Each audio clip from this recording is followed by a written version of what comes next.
सो guys, ये रहा आपके सामने question. A method by which plant material is dried and use for future studies called. Option A zoological park, option B botanical garden, option C herbarium and option D museum. Your time starts now.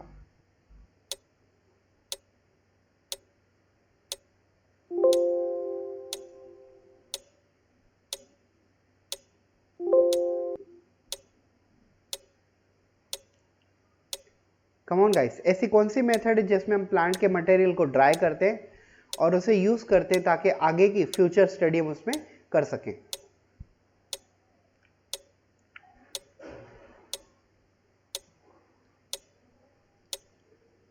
So guys, ये देखिए, इसका जो answer है वो है सी herbarium.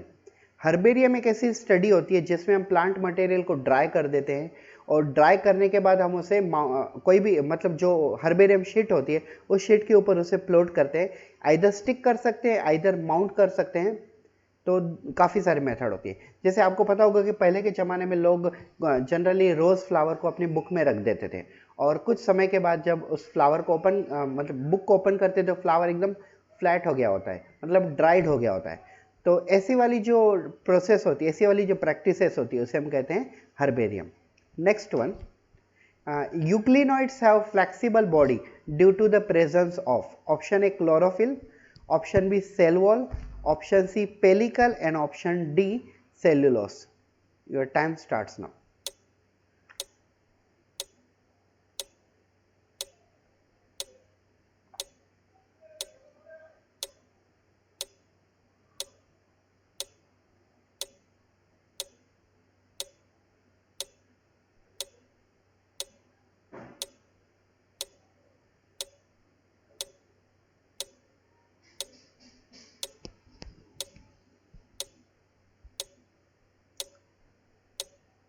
So guys, euglenoids जो होते हैं उनकी बॉडी में पेलिकल ज़्यादा प्रेजेंट होता है और पेलिकल प्रेजेंट होने के कारण उनकी जो बॉडी होती है वो काफ़ी फ्लेक्सिबल हो जाती है।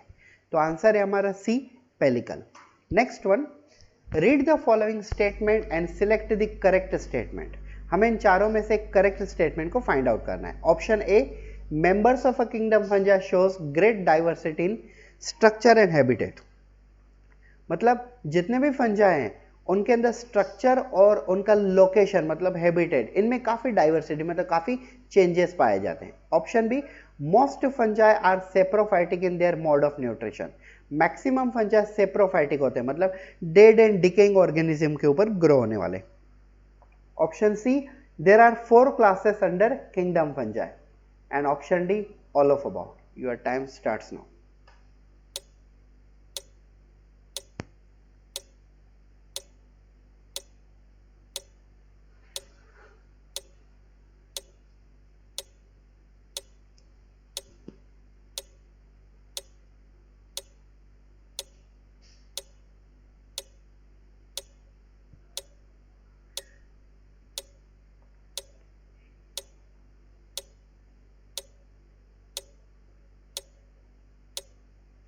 सो गाइस, ये देखिए, इसका जो आंसर है, हमें actually correct statement find out करना था। Correct statement, select the correct statement. तो ये देखिए, मेंबर्स ऑफ किंगडम फंजाई जो है उनके अंदर स्ट्रक्चरल डाइवर्सिटी और हैबिटेट डाइवर्सिटी काफ़ी ज़्यादा है।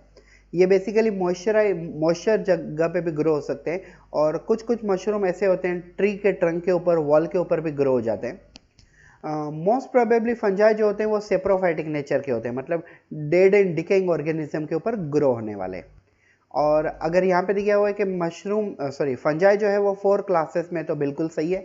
फंजाई के जो 4 क्लासेस होते हैं वो होते हैं एस्कोमाइसिट्स, बेसिडियोमाइसिट, ड्यूटेरोमाइसिट एंड ट्राइक्सोमाइसिट्स, मतलब जनरल इम्परफेक्ट फंजाई। तो हमारा जो आंसर निकल के आ जाता है वो है डी, ऑल ऑफ अबाउट। ये चारों के चारों सेंटेंस, चारों के चारों स्टेटमेंट करेक्ट है। Next one, which one of the following statement is correct. फिर से हमें करेक्ट स्टेटमेंट फाइंड आउट करना है। Option A, prions are smallest free living cells. Option B, the cell wall of a mycoplasma is made up of amino sugars. Option C, viroids consist of a single stranded RNA molecule. And option D, Rickettsia lake cell wall. Your time starts now.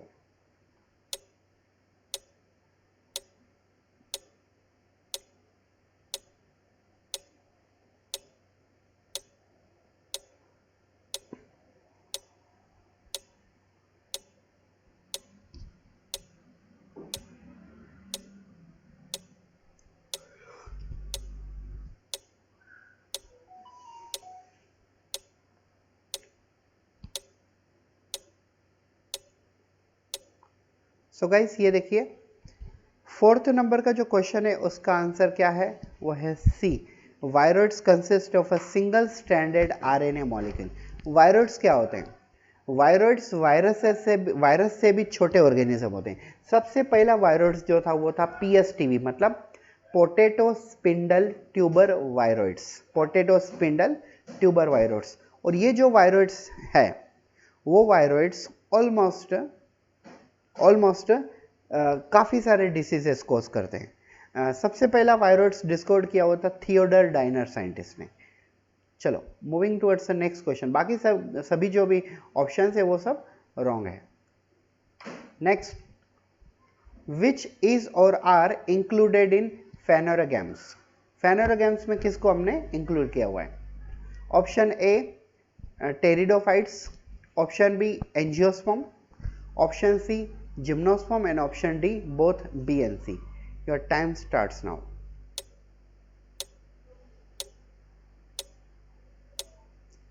Guys अगर आपने kingdom planting का introduction भी पढ़ा हो तो आपको इसका answer easily आ जाएगा।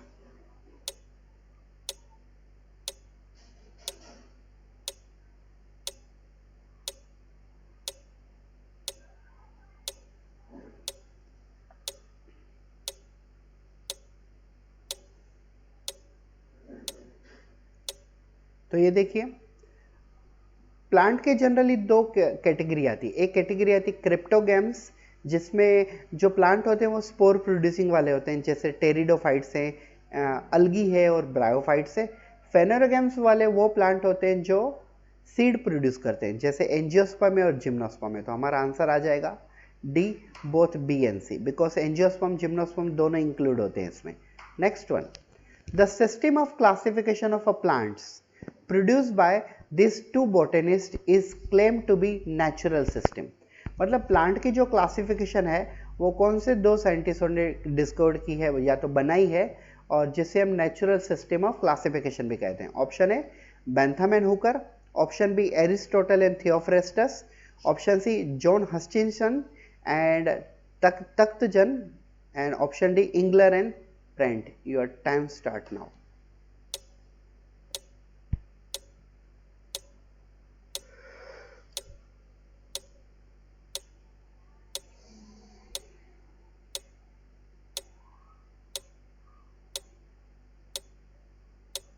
काफ़ी फेमस नाम है ये सब, सभी के सभी साइंटिस्टों के नाम काफ़ी फेमस है।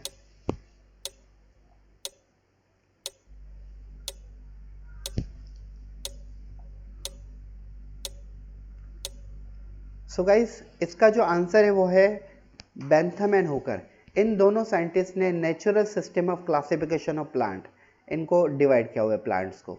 सो next one, in some animal groups the body found divided into compartment with a serial repetition of a least some organs. This characteristic feature is named as option A segmentation, option B metagenesis, option C metamerism and option D metamorphosis। आपका समय शुरू होता है अब। मतलब simply ये पूछा गया कि ऐसे कौन से एनिमल के ग्रुप है जिसमें उनके बॉडी के जो कंपार्टमेंट है वो रिपीट होते रहते हैं। तो मतलब उन कंपार्टमेंट को क्या कहा गया है, आपको ये पूछा गया है। ऑर्गेनिज्म का नाम नहीं पूछा गया, उन कंपार्टमेंट को क्या कहते हैं वो पूछा गया है।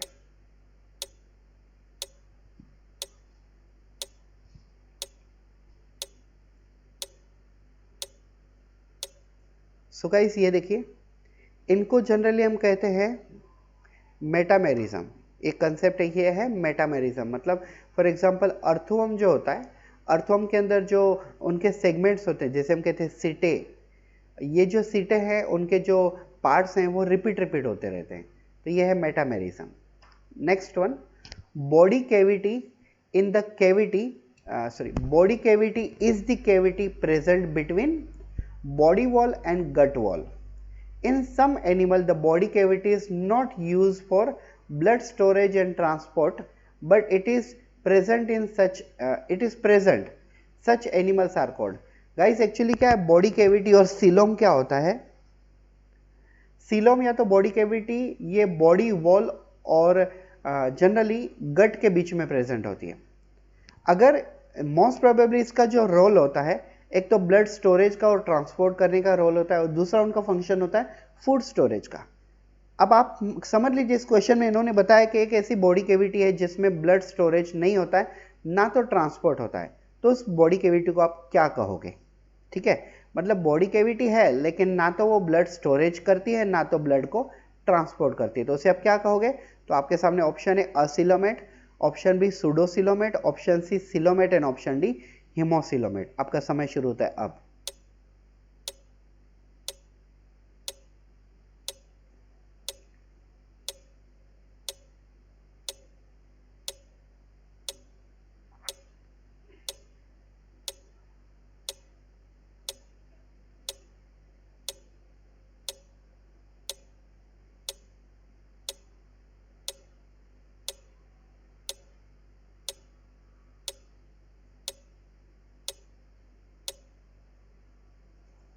सो गाइस ये देखिए, इसका जो आंसर है वो होता है सुडोसिलोमेट। अब सुडो का मतलब क्या होता है? सुडो का मतलब होता है फॉल्स, और सिलोमेट का मतलब होता है सिलोम।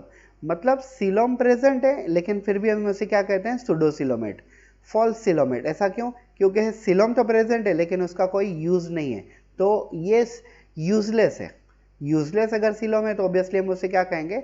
सुडोसिलोमेट। असिलोमेट का मतलब क्या होता है? सिलोम है ही नहीं। और सिलोमेट का मतलब क्या होता है? सिलोम है और प्रॉपरली वर्किंग कर रहा है। Next one, tapeworm and liver fluke are example of. Option A coelenterates, option B ctenophores, option C platyhelminths and option D branchiostoma. Your time start now.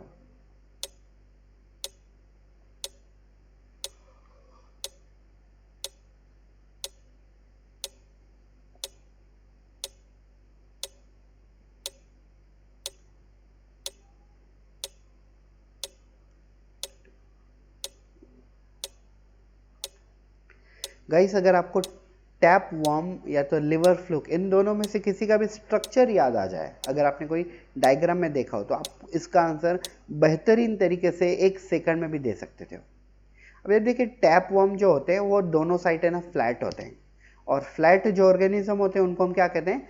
प्लेटीहेल्मिन्स। सो प्लेटीहेल्मिन्स वो वाले ऑर्गेनिज्म होते हैं जो दोनों साइड से फ्लैट होते हैं। Next one, the origin of a root hairs and lateral root is. Option A exogenous and endogenous respectively, option B endogenous and exogenous respectively, option C both endogenously and option D both exogenously. Your time starts now.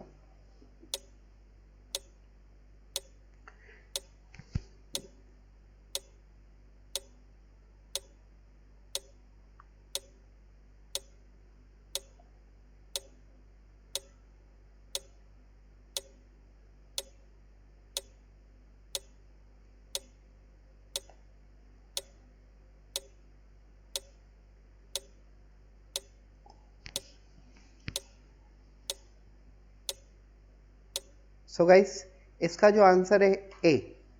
अब respectively पूछा गया तो जो root hairs होते हैं वो एक्सोजिनसली produce होते हैं, और उनके जो लेटरल रूट्स होते हैं वो एंडोजिनसली प्रोड्यूस होते हैं। Next one, find out odd one with respect to radical leaves. Option A maize, option B carrot, option C radish and option D turnip. Turnip. Your time starts now.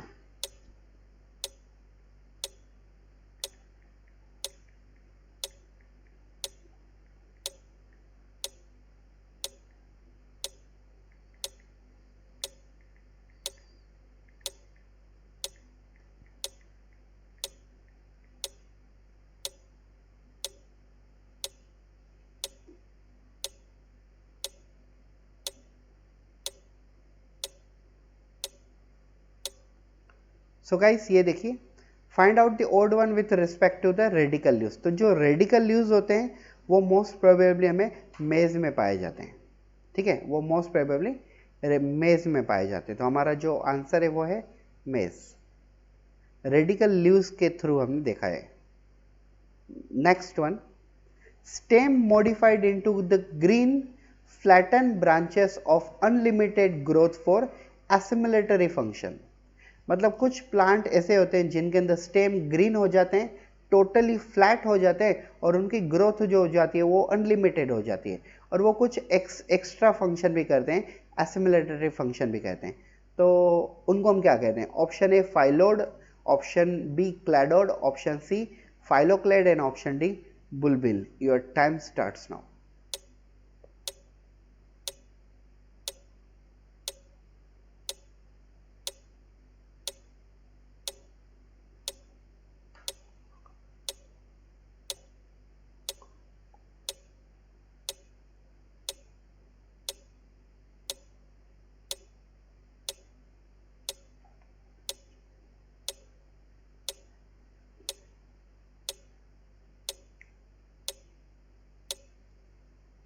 So guys आप ये देखिए, कुछ ऐसे plant होते हैं जैसे desert में plant होते हैं, तो प्लांट डेजर्ट वाले प्लांट अपनी लीफ जो होती है उनको स्पाइन में कन्वर्ट कर देते हैं ताकि ट्रांसपायरेशन का जो रेट है वो काफ़ी कम हो जाए और प्लांट इवोपरेट ना करे वाटर को, बिकॉज प्लांट ऑलरेडी उस जगह पे है जहाँ पे पानी ऑलरेडी कम है।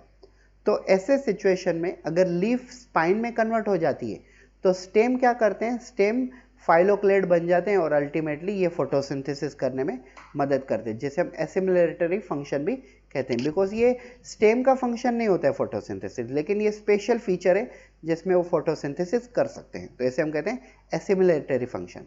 Next one, the woody axis of a flowering plant is produced by option A apical meristem, option B intercalary meristem, option C primary meristem, option D secondary meristem. Your time starts now.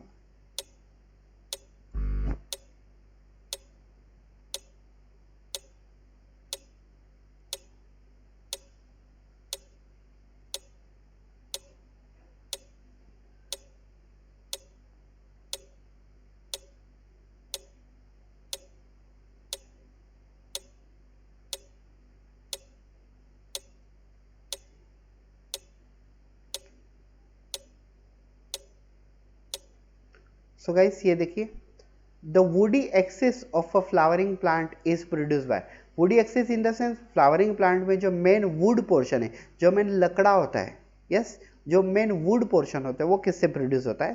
तो वो generally secondary meristem से produce होता है। मैं ऐसा क्यों, मैं आपको बताता हूँ। देखिए प्लांट में जो जनरली प्राइमरी ग्रोथ होती है वो उनकी स्टेम और रूट की ग्रोथ होती है, लेकिन गर्थ में जब ग्रोथ होती है प्लांट की, हाइट में नहीं बोल रहा हूँ मैं, गर्थ में जब होती है, तो गर्थ में जब प्लांट की ग्रोथ होती है तो उसे सेकेंडरी मेरिस्टेम के थ्रू ही होती है।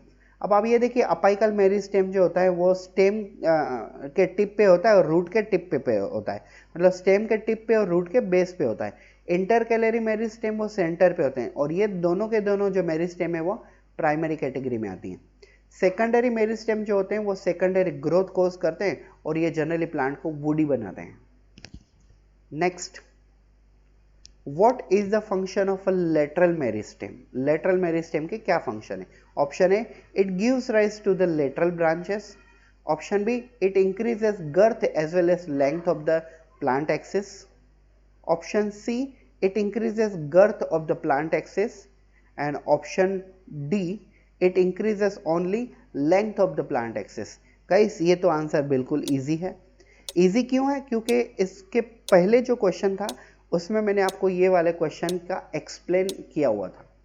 अब आप इजीली गेस कर सकते हो इसका आंसर, मतलब मैं आपको बोलता हूं एफर्टलेसली आप इसका आंसर दे सकोगे।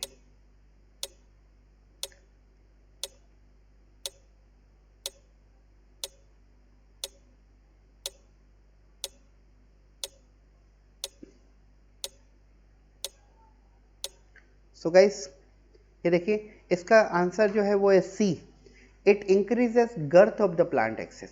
प्लांट का मोस्ट प्रोबेबली गर्थ को बढ़ाना ये लेटरल मेरिस्टेम का काम होता है, और इसके पीछे वाले क्वेश्चन में इसी से रिलेटेड डिस्कशन हुआ था। Next one, brush border columnar epithelium tissue is located in. तो जो कोलमनर एपिथेलियम टिश्यू होते हैं स्पेशली ब्रश बॉर्डर वाले, वो कहाँ लोकेटेड होते हैं? तो हमारे सामने ऑप्शंस कुछ इस प्रकार से हैं, fallopian tube, option B oesophagus, option C trachea, and option D small intestine. आपका समय शुरू होता है अब।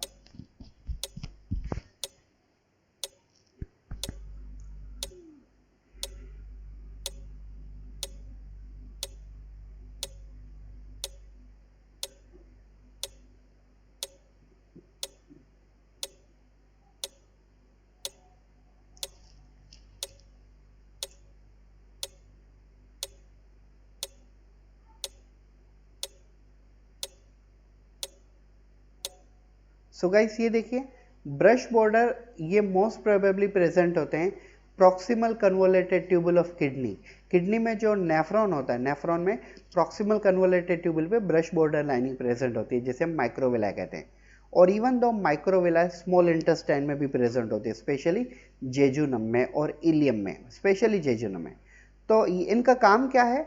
इनका काम है जो फूड मटेरियल में से एनर्जी बनती है उस एनर्जी को एब्सॉर्ब कर लेना। ये होते हैं ब्रश बॉर्डर लाइनिंग। इनको हम ब्रश बॉर्डर क्यों कहते हैं? बिकॉज ये ऑर्गन के लाइनिंग के ऊपर ब्रश के जैसे लोकेटेड होते हैं, इसके लिए हम इनको हमने नाम दिया हुआ है ब्रश बॉर्डर लाइनिंग। चलो next one, haversian canals are found in, option A matrix of mammalian bone, option B matrix of amphibian bone, option C matrix of reptilian bone, and option D is all of this. Your time starts now.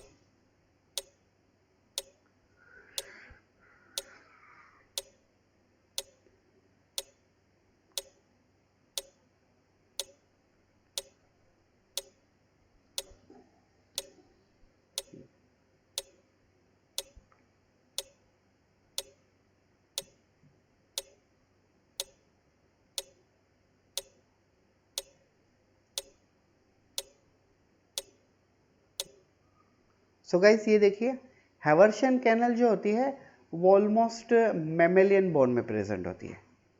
Mammalian bone मतलब mammals कौन होते हैं? जो milk producing animal होते हैं। जितने भी animal स्तनधारी होते हैं, मिल्क प्रोड्यूसिंग एनिमल होते हैं, वो सब मैमल में आते हैं। और मैमल का कैरेक्टरिस्टिक फीचर है हैवर्शियन कैनल। हैवर्शियन कैनल को हम structural and functional unit of bone और बोन से रिलेटेड काफ़ी सारे कंसेप्ट होते हैं जो हैवर्शियन कैनल में आते हैं, जैसे ओस्टियोब्लास्ट है, ओस्टियोकास्ट है, सॉरी ओस्टियोब्लास्ट है, ओस्टियोक्लास्ट है और ओस्टियोन है, that's why. Next one, in earthworm nerve cord runs posteriorly in. Earthworm के अंदर जो नर्वोकॉर्ड होते हैं वो पोस्टीरियरली कहाँ रन होती है? Option A mid dorsal line, option B mid ventral line, option C either dorsal of ventral side, option D pharyngeal region only. Your time starts now.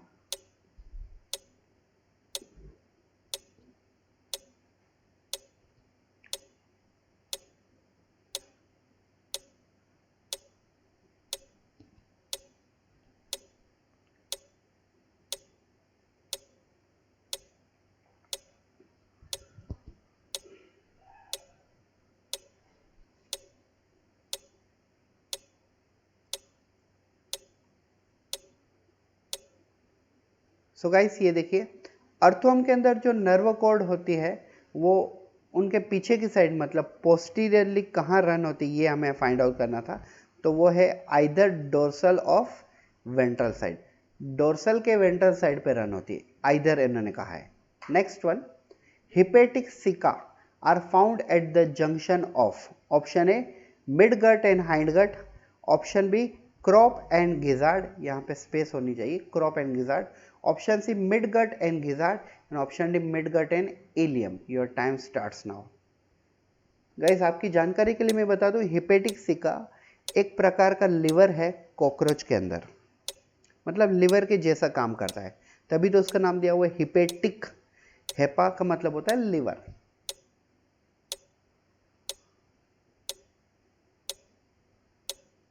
Come on guys.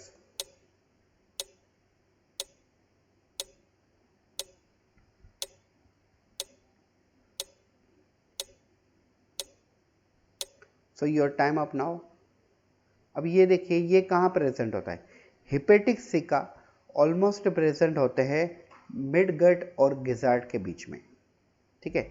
जब gizzard and होता है और mid gut start होता है तब वहाँ पे present होते हैं ये। Next one, Robert Hooke discovered the dash of cell, option A cell membrane, option B nucleus, option C cell wall and option D cytoplasm. Your time starts now.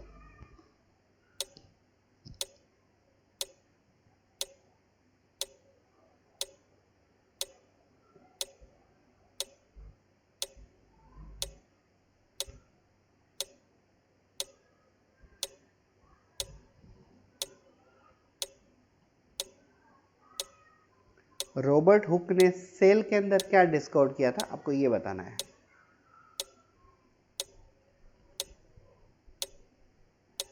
So guys, Robert Hooke जो famous scientist है, उन्होंने almost cell ही discover की हुई थी, लेकिन उसका जो main component था वो था सेल वॉल। उन्होंने जब डिस्कवर किया था, सेल वेल हो गया, ये सेल वॉल है। Next, which of the following component provides sticky character to the bacterial cell. Bacterial cell को इनमें से कौन सा कंपोनेंट ऐसा है जो sticky nature, oily nature provide करता है? ऑप्शन ए सेल वॉल, फिर से ये वेल हो गया, ये है cell wall. Option B nuclear membrane, option C plasma membrane, option D glycocalyx. Your time starts now.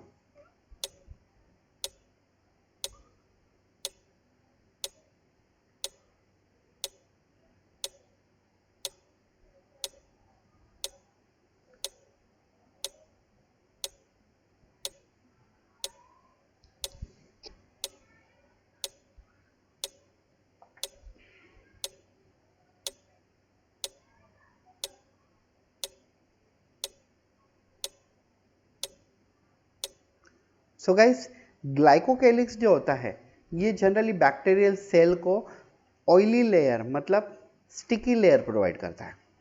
अब मैं आपको बताऊं कि बैक्टीरिया के जो ऊपर का जो लेयर होता है, उसमें सबसे पहले जो होते हैं वो होता है ग्लाइकोकेलिक्स। उसके बाद आता है सेल वॉल, और उसके बाद आता है प्लाज्मा मेम्ब्रेन, जिसे हम सेल मेम्ब्रेन भी कहते हैं, तो प्लाज्मोलेमा भी कहते हैं। अब ये जो ग्लाइकोकेलिक्स होता है, कभी कभी ग्लाइकोकेलिक्स का रिप्लेसमेंट हो जाता है कैप्सूल में, और कभी कभी इसका रिप्लेसमेंट हो जाता है स्लाइम लेयर में। तो ये कुछ रिप्लेसमेंट के ऑर्गेनल हैं। Next one, according to widely accepted fluid mosaic model, cell membranes are semi-fluid where lipid and integral protein can be diffused randomly. In recent years, this model has been modified in several respects. This is regard which of the following statement is incorrect. मतलब simply आपको ये पूछा गया है कि जो fluid mosaic model है cell membrane का, वो सेमी फ्लूइड है, लिपिड और इंटीग्रल प्रोटीन से बना हुआ है, और मतलब इन कुछ पिछले सालों में इसको काफ़ी रिस्पेक्टफुल मॉडल माना गया है। तो इन चारों स्टेटमेंट के हिसाब से कौन सा स्टेटमेंट गलत है? कौन सा स्टेटमेंट गलत है फ्लूइड मोज़ेक के मॉडल के बारे में? कौन सा स्टेटमेंट गलत है? Option A, protein in cell membrane can travel within a lipid. Protein जो सेल मेम्ब्रेन के अंदर है वो लिपिड के बायलेयर में ट्रेवल करते हैं। Option B, protein can remain confined within certain domain of membrane. Option C, protein can also undergo flip flop movement in the lipid bilayer. Option D, many protein remain completely embedded within the bilayer. Your time start now.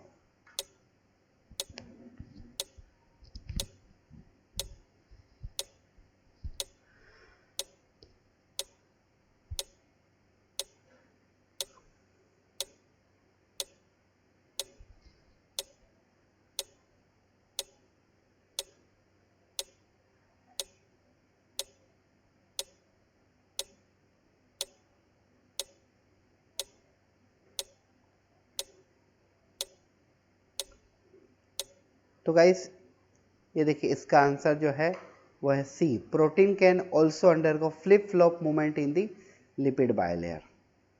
Next one, steroid hormone are almost similar in structure to.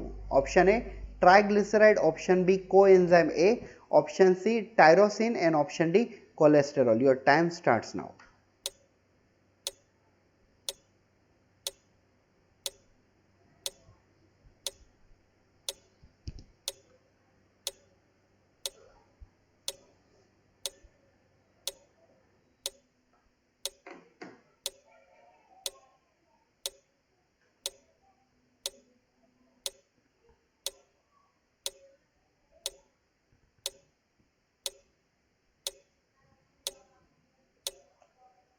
So guys, ये देखिए इसका जो answer है, steroid hormones are almost similar in structure to.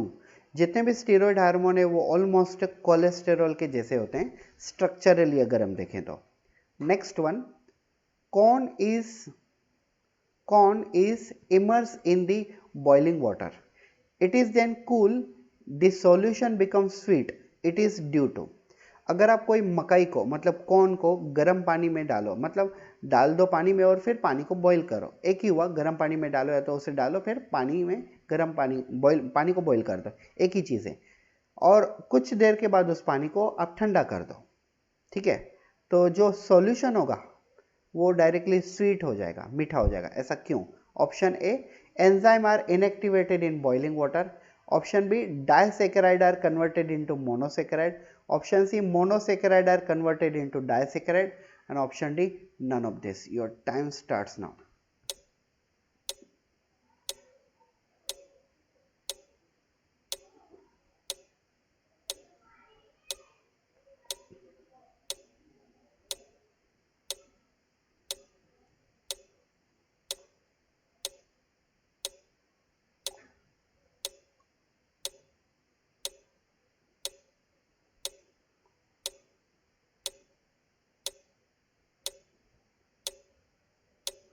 So guys ये देखिए, इसका जो answer है वो है B, disaccharide are converted into the monosaccharide. जब आप कॉर्न को ऑलमोस्ट वाटर में रखते हो और उसे बॉईल करते हो, तो बॉईल करने से क्या होगा कि जो डाइसैकेराइड होते हैं, डाइसैकेराइड मतलब दो अलग अलग ग्लूकोज या तो दो सिमिलर ग्लूकोज लेकिन कम से कम दो मॉलिक्यूल, तो उन दोनों के बीच में जो ग्लाइकोसिडिक बॉन्ड है वो वाटर बॉइलिंग के कारण, हीटिंग के कारण वो ग्लाइकोसिडिक बॉन्ड टूट जाएगा। और अगर बॉन्ड टूट जाएगा तो अल्टीमेटली जो टू मोनोमर है वो दोनों अलग हो जाएंगे डाइसैकेराइड में, तो उसका कन्वर्जन हो जाएगा मोनोसैकेराइड में, और अल्टीमेटली मोनोसैकेराइड स्वीट होते हैं तो वाटर जो है वो पूरा पूरा स्वीट हो जाएगा।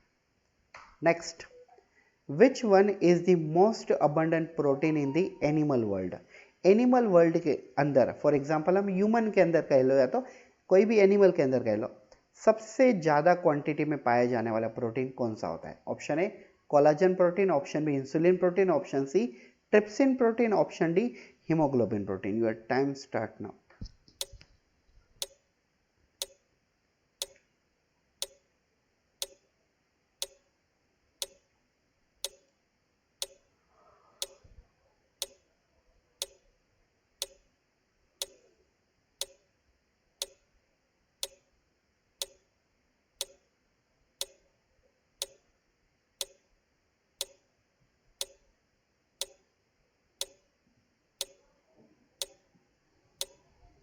सो गाइस ये देखिए, इसका जो आंसर है वो है A, collagen. Collagen protein animal world में सबसे ज़्यादा पाया जाता है, सबसे ज़्यादा। Next one, dash of the following is the method of cytokinesis in plant cell? Option A, by cell plate formation.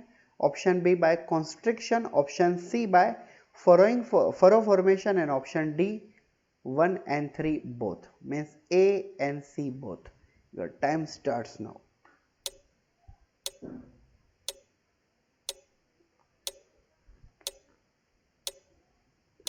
Guys मैं आपको एक इसका लॉजिक बताता हूँ।